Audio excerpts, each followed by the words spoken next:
I watched you beat my father to death on camera. You showed my dad no mercy at all. You treated my dad like he was an object and not a human. Watching your actions on camera felt like I was stuck in a horror movie and you guys were the monsters. I felt broken and there was nothing I could do. I will never get my dad back, but I do pray that your loved ones never have to endure the kind of pain I experienced.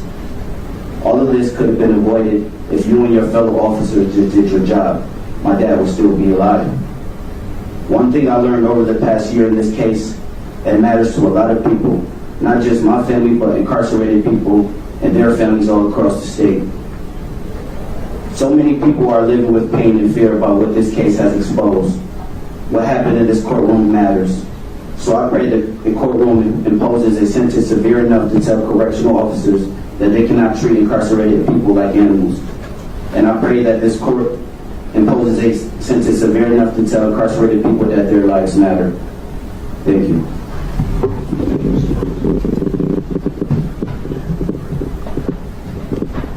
Mr. Kingsley, is there anything that you would like to say prior to being sentenced? Yes, sir.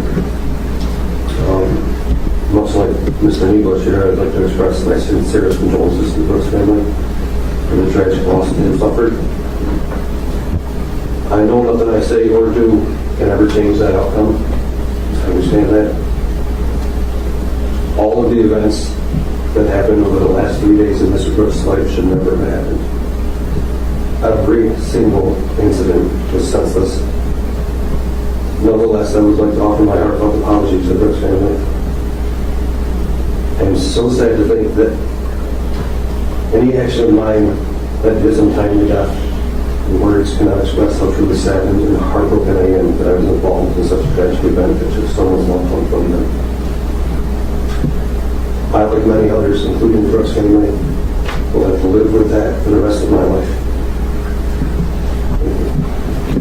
It is now the sentencing judgment of this court that the defendant is sentenced as follows. As to the conviction for murder in the second degree, the defendant is sentenced to an indeterminate sentence of imprisonment, having as its minimum 25 years in state prison, as its maximum life in state prison. As to the conviction for manslaughter first degree, the defendant is sentenced to a determinate sentence of 25 years in state prison, along with 5 years of post-release supervision. Those sentences just imposed are ordered to run concurrent with one another. In addition, there is imposed a mandatory state surcharge, crime victim, and DNA fees totaling $375. The defendant is committed for the term of the sentence.